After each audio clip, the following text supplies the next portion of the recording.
Lisa Zapersky here from healinghonestly.com, and I will be bringing videos to you every week talking about what it means to be healing from sexual violence and being a young person living with trauma. This week, we're going to be talking about those voices inside of our head that tell us that we're not a real survivor, or that maybe we're crazy and we're making our own trauma up. We'll talk about why those voices are there and also some strategies for how to combat and talk back to them. So the first thing that's really important is to talk about how normal it is to experience those voices in our head that are doubting ourselves and our own truth. And we may know deep down in our gut that something really wrong happened to us, but still we keep hearing in our head, oh, maybe we're making it up, maybe we're exaggerating, maybe we're being drama queens. That is an incredibly normal response to sexual trauma. I hear from thousands of people on my website all the time who are Googling, what if I made this up? And how do I know I can believe in myself and believe my own truth? And that's so common. So first, know that if that's happening to you, you're in extremely good company. And it doesn't mean there's anything wrong with you. That's how so many of our brains respond to sexual trauma. And a lot of the reasons why we can feel that way has to do with the fact that we live in a society where we are constantly getting messages, both implicitly and explicitly, that like somehow we're not real survivors, that there is some real survivor out there, but for whatever reason, our story doesn't dictate it.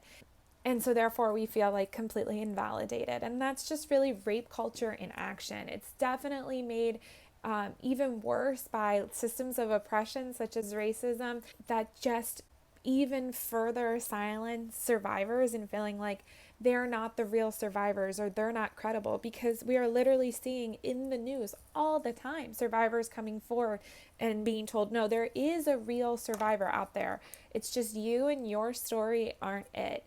And a lot of times we can also feel even more so like this because of the way traumatic memory works for a lot of us. For a lot of us, we don't have clear memories of our sexual violence. We don't have memories that tell us the beginning, middle, and end of what happened to us.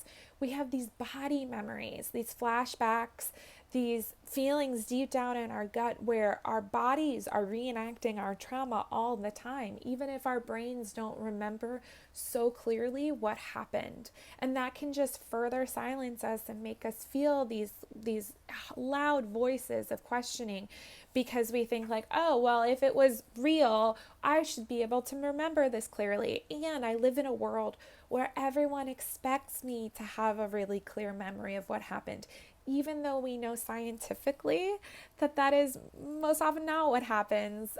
Traumatic memory is really complicated and works completely differently than healthy memories. And another reason why this happens is because sometimes the people closest to us are questioning us and we internalize their voices in our own head. So maybe you've had an experience where you've told a close friend or a family member and they're the ones saying, well, like, I don't know if I believe you, and how do you know this is real, and how do you know you're not making it up, and all of those things. And we internalize those voices.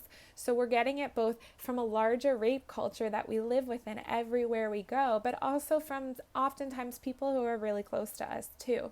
So there's lots of really good reasons why those voices exist within us, and none of them are because there's something wrong with you or that you're not a real survivor. These voices happen to so many of us, and again, it doesn't mean there's anything wrong with you, and it doesn't mean your truth isn't your truth and what happened to you didn't happen to you. And so some strategies that I offer to talk back to those voices inside of our heads that can be so loud and as a result end up really silencing us is, one, to find somebody that we can trust to confide in and ask for their help. So whether it's a therapist or a family member or a friend or a teacher, somebody we know who we feel deep in our gut that is a safe person for us, and ask them for help. Let's tell them, listen, what I need to hear from you is that I'm not crazy and I'm not making this up, and that this is a